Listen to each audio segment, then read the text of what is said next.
Hello, this is Julian with Coffee Reviews, and today we'll be reviewing the Olvin Moreno wash processed Honduras from Say Coffee. And there's the box right there. And Say, based out of Brooklyn, New York. And they're a coffee roaster that appears pretty regularly on this channel. However, it has been a couple of months since we've last reviewed one of their coffees, and I'll give the reason behind that, even though there isn't too much of a reason.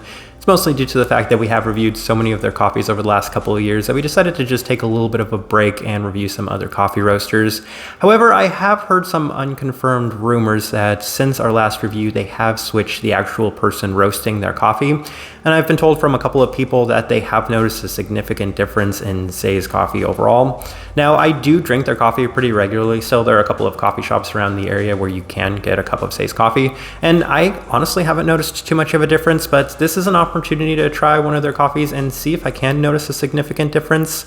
Looking forward to discussing it, as this right here is day 35.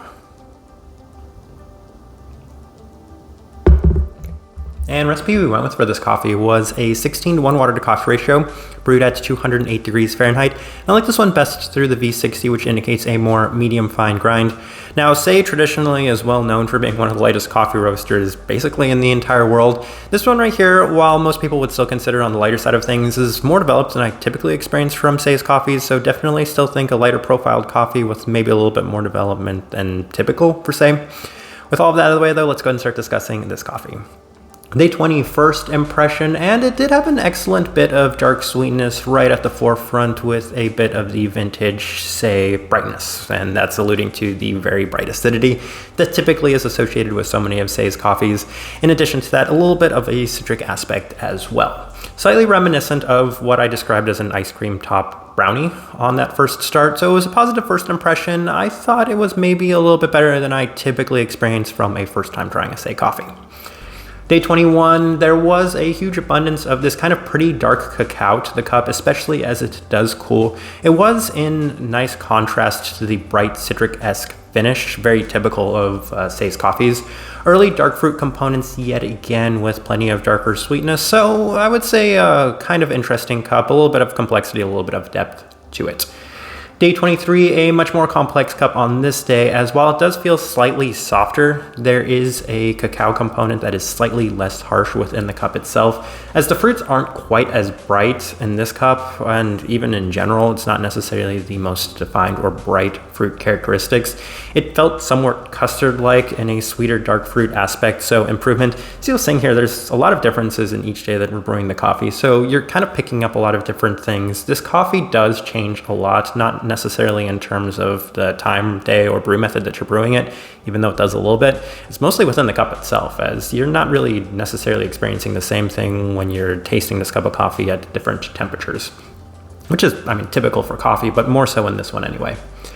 Day 25, the cup does skew back towards the more chocolate side of things when run through the Chemex, so that's why I wasn't necessarily the biggest fan of the Chemex. Really did skew and lean heavily into those chocolate aspects.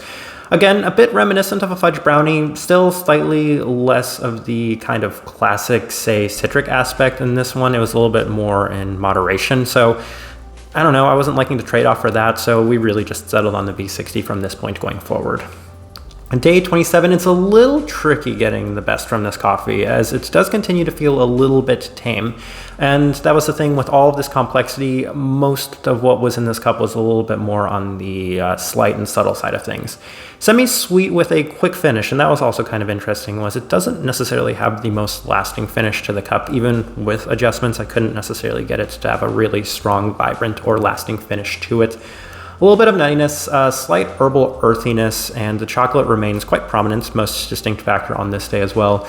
Not overly citric this time, as it does come off quite balanced. I felt that the citrus actually really kind of toned down from that first impression throughout the time drinking it, because I'm not getting too much of it on this day either.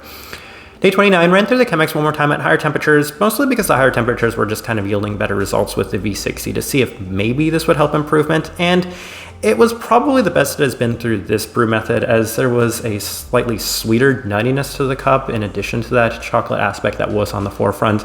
The finish does have a nice dark sweetness, yet again reminiscent of those dark fruits, but the entire cup just does radiate dark components to it, and it's not surprising given that they do have the listed notes as being stuff like chocolate, and then all the fruits that they have listed on here are very much darker fruits in general. So I'm saying improvement overall. It's just one of those cups, and this is a little typical to say, that can be a little tricky and difficult to sometimes get the best from. Day 31. Cup continues to remain mostly consistent at the higher temperatures, so I felt like the higher temperatures really did give this cup a little bit more consistency, at least in terms of when you were drinking it, as there's more of the listed dark fruits today. They listed plum, I can see that. They list blueberry, I can also see that, but these are also in a more slight and subtle manner. There is, again, that very slight herbal, earthy quality to the coffee. I think maybe the best way I can describe this is it does have a little bit of this brightness on the forefront, and it definitely has a little bit of this chocolate aspect, which I believe they describe as a fudge or a brownie, something along those lines. Regardless, that's what you experience most, and then you kind of pick out the subtle characteristics, secondary, tertiary, all in the background to those two dominant things, but better overall on this day. Day 33, cup seems to be balancing out a little bit, as on this day I would say that it was just a little bit more in moderation all around, so you were getting probably equal measures to a lot of those secondary aspects to it. Slight bit of this earthy herbal component complementing that slightly chocolate base. There was a little bit of this dark fruit brightness yet again, and I will say I was able to get a little bit of grassiness, and that's a little bit of a testament to just how light the roaster coffee, so even though this one may feel a little bit more developed than typical for what Say does, it still is a very light cup of coffee. All right, so let's go ahead and put up the tasting wheel so you can see what we were getting. All right, and 3 level 4s, so let's go through those real quick. The cleanliness level 4, it's a really clean cup of coffee. That's typical for Say. I don't know if I've ever had one of their washed coffees that I would ever score under a 4. It's right there at that mark. Nothing overly distinct about the cleanliness. I mean, it's just level 4. Acidity, level 4. Yeah, even then, that's also typical for Say. It has a very bright acidity, and while it doesn't necessarily continue throughout the entire time drinking this coffee, like right now after it's cooled down, the acidity has toned down a little bit. It still is very much on that level 4 mark, especially at the higher temperatures and throughout the time drinking this coffee. So I see that there at that level 4, kind of ideal. And then the chocolate component at that level 4, that's what I've been discussing the most, is by far the most pronounced, prominent characteristic throughout the time drinking this coffee. It could be because it's very much within the finish too. However, I would say that oftentimes it can be on the forefront, and it can be the most dominant characteristic that really does seem to, well, be more vibrant than anything else you're experiencing. Bunch of level 3s though. We'll start with the body. It does have a fair bit of body. Not too surprising, we have a Central American coffee that is brewed through the V60, so yeah, that seems like it should be exactly where it is. The finish, level 3, that's something I touched on one of those days. It's not necessarily the longest lasting cup of coffee, and I couldn't find a way to get the kind of quicker finish to improve. No adjustments to actual grind or anything like that, but you know, that's fine, because even then I'm not necessarily the biggest fan of chocolate to begin with, and that's what I was really experiencing the most in the finish. Sweetness, level 3. If there's one kind of sticking point to me, it's that this cup was a little bit more moderate and tame, and I really like when Say's coffees can be on the sweeter side of things. Those are typically the ones that I really like the most from Say. And this one right here, I feel like it's perfect at that level 3 mark, and no point could I justify even the higher side. It's right there at that level. Saltiness, level 3. I've been discussing that there's been a fair bit of nuttiness throughout the time drinking this, so I feel like that's ideal. Berry fruit, level 3. Yeah, they have a blueberry listed on here, and it's subtle. It's not something that I felt was necessarily worth noting too often in terms of our notes, mostly because at no point was it like an overly pronounced or defined berry aspect to it, but I could see it. Slight darker berries as well as the citrus, which at times I could say I was feeling a fair bit.